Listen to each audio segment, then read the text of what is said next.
What's up, guys? Welcome back to another episode here at Kibbetech. Come check out what we got going on this week.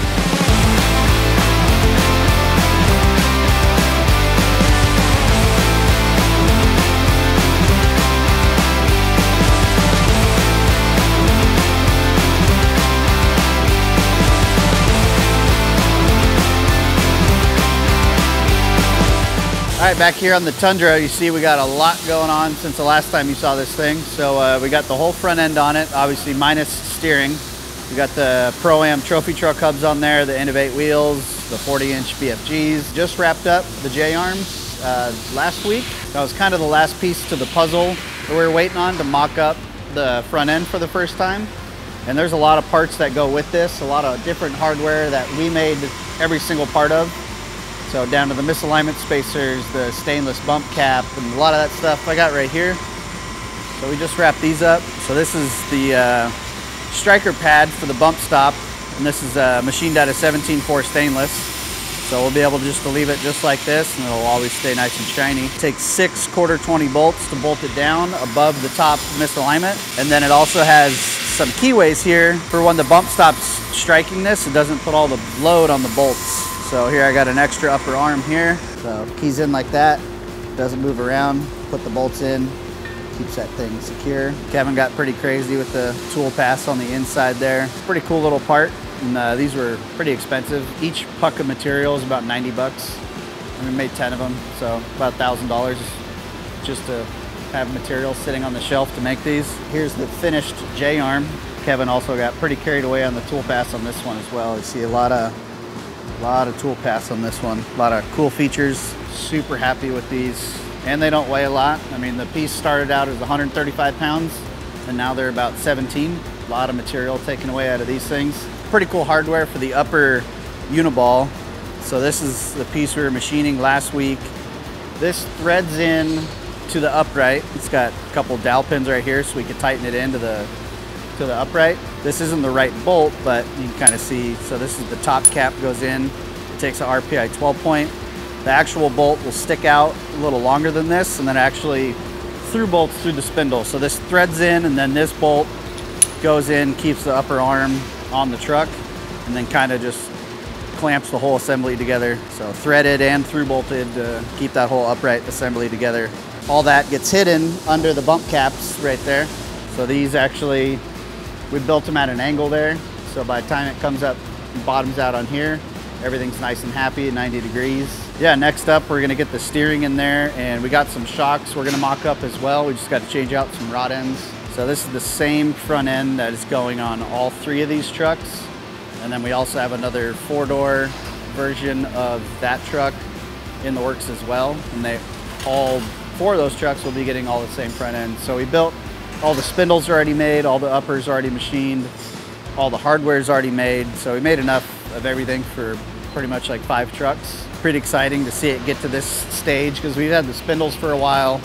We've had the lower arms for a while. We were just kind of waiting on upper arms. So now that those are done, we're finally able to get everything on there, and it's pretty exciting. Truck's sitting a little taller than where it'll actually sit. It's probably about 4 inches taller than actual ride height, maybe 5 inches.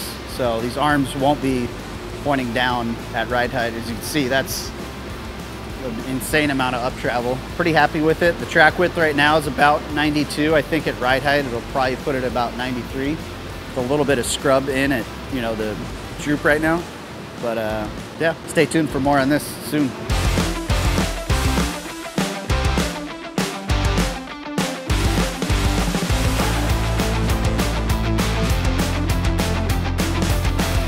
All right, back over here on Dan's truck. We got Evan over here. What are you working on? Oh, his mom said what? Less CNC machine, or less laser machine, and more of me. More Evan machine. No, we're not gonna do that. I'm just here welding up some of the stuff that Chase finished. Got bump stop mounts, shock mounts, as well as the notch in the frame for the shocks themselves. We have clearance. Other than that, just pretty much welding all day today and some tomorrow. Well, there you go. Chase finished up the shock mounts, bump mounts, the last of the tube work, A couple gussets, a couple more tubes in the floor, notch right here for the big shocks, the big bypass, and the big coil spring. We haven't had access to the back of a bunch of this stuff on the front of this thing, so figured it was time just pull the engine, pull everything off the front so we can just weld out everything from pretty much here forward. Just get it 100% welded and done, so then we can move forward with getting the suspension back on, get the hubs on, get the wheels and tires on, start figuring out our clearance on the firewall so we can build the firewall, and then yeah, that's pretty much it up front. We got Chase right there. Let's what are you up to? Things and stuff. Nailed it.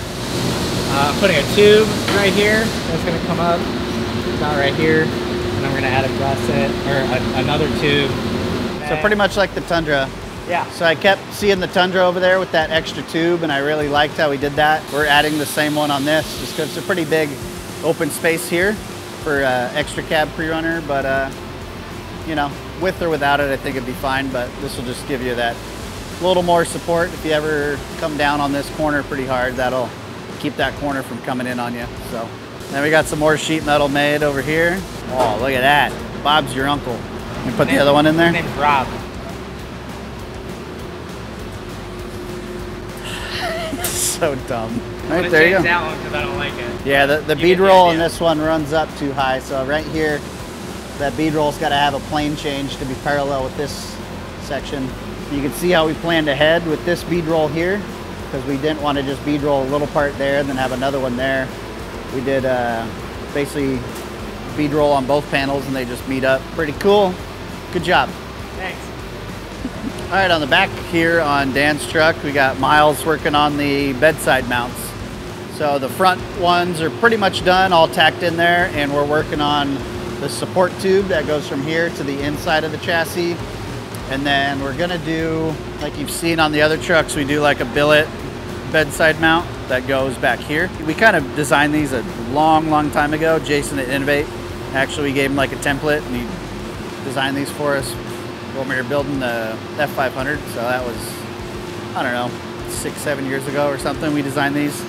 So we're actually gonna change them and then make them fit the bedside and the chassis perfectly. We just kind of brought these out for mock-up, and then we're gonna change this up pretty much entirely. Yeah, more on this one later. All right, back over here on the D90, you see we got a wheel and tire mocked up on it. So this is Innovate 17-inch G500 forged beadlock with the Tech Light ring and the ARP stainless hardware. You know, standard procedure for what you see around here. So we went with the 35 1250 17 Toyo MT, and you can see it's pretty close right now. So we knew the tires weren't going to clear, but we didn't want to run a small tire on this thing. We felt even a 35 for what we do is kind of small. So like what we're going to do up front, we're going to do back here. We're actually going to cut this body kit and kind of take this existing wheel well and stretch it front to back, and then fill in between. So we're gonna add another maybe 4 or 5 inches to the center of it. So then the wheel will tuck up in there, and then we're probably gonna actually take this whole thing and raise it up a little bit, so then the tire doesn't hit right here. Because we got about 4 inches of clearance right now, and it's probably about 5 inches before this thing bottoms out. So obviously tire's gonna hit a little bit. So we're gonna raise that up and kind of stretch it out. We're gonna eliminate the fuel filler pocket right here. This flare will probably come into the exhaust opening, and then we'll just kind of work that around the exhaust opening there. Up front, you see we got the rest of the front back on here mocked up. Yeah, we got the AC condenser up here. We gotta get the front shocks back in it and start working on steering next. So I gotta mock up the steering knuckles and then get the steering sorted out. Oh, another cool thing on the back. Back here, we got a custom transmission oil cooler from Clint at CBR. So I gave him kind of the parameters that we were dealing with, and I told him what we needed, and they made this for us. So this will be the transmission cooler. It's got 2 fans on it. It'll get plenty of air from down here. On the bottom side of this, we're gonna do a panel with mesh, so this doesn't just get beat up by just anything on the road. It's got plenty of airspace under here for the air to exit. So we are gonna do like a custom bumper, and that bumper will bolt on, and then that'll kind of capture the oil cooler in here. We'll do separate oil cooler mounts in the chassis. You have to take the bumper off, get the oil cooler out if you ever got to take it out. It's pretty much no room for anything on this truck, being it's only like a 90-inch wheelbase.